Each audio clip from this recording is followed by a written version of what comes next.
अगर आप अपने दुश्मन से हमेशा के लिए निजात चाहते हैं और उसे अपने मामलात से दूर रखना चाहते हैं, तो आप दरअसल दुआ या वजीफा आजमा सकते हैं। लेकिन याद रखें कि इस्लाम में किसी के लिए बद्दुआ करना या नुकसान पहुंचाने की नीयत से वजीफा पढ़ाना जायज़ नहीं है। अगर कोई दुश्मन आपको नुकसान पहुंचा रहा हो तो अल्लाह से हिफाजत और इंसाफ की दुआ करें। यह बहुत ही पावरफुल वजीफा है। इसके करने से आपका दुश्मन हमेशा के लिए आपसे दूर चला जाएगा। आपको कुछ भी करने की जरूरत नहीं पड़ेगी। बस इस वजीफा को करें। वजीफा यह है कि सबसे पहले आप बावुज़ू हो जाएं।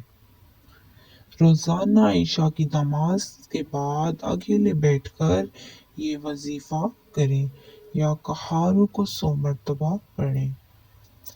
इसके बाद अल्लाह ताला से दुआ करें कि आपको दुश्मन के शर से महफूज रखे और उसके शर को आपसे दूर कर दे।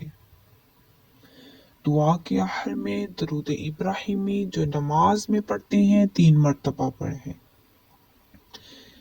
ये बहुत बहुत ही पावरफुल वजीफा है।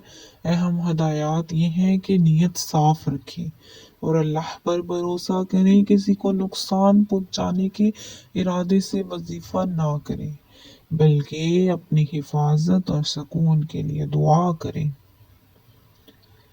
ये वजीफा मसलसल 7 दिन करें। सिर्फ आपने इसको 7 दिन तक करना है। पूरी जिंदगी में आप पर कोई भी दुश्मन हावी नहीं होगा। अल्लाह ताला आपको हर किस्म के शर से महफूज रखे, आमीन। अल्हम्दुलिल्लाह हम आपके लिए इस्लामी तालीमात और रहनुमाई की खूबसूरत मोती लेकर हाजिर होते हैं। अगर आपको हमारी ये कोशिश पसंद आए और आप चाहते हैं कि ये नए काम जारी रहे तो बराए करम हमारे चैनल को सब्सक्राइब करें, हमारी वीडियोस को लाइक करें और इस पैगाम को दूसरों तक पहुंचाने में मदद करें। आपकी सपोर्ट से हमें मज़ीद बेहतर मवाद बनाने की तौफीक मिलेगी। जज़ाकल्लाह खैर।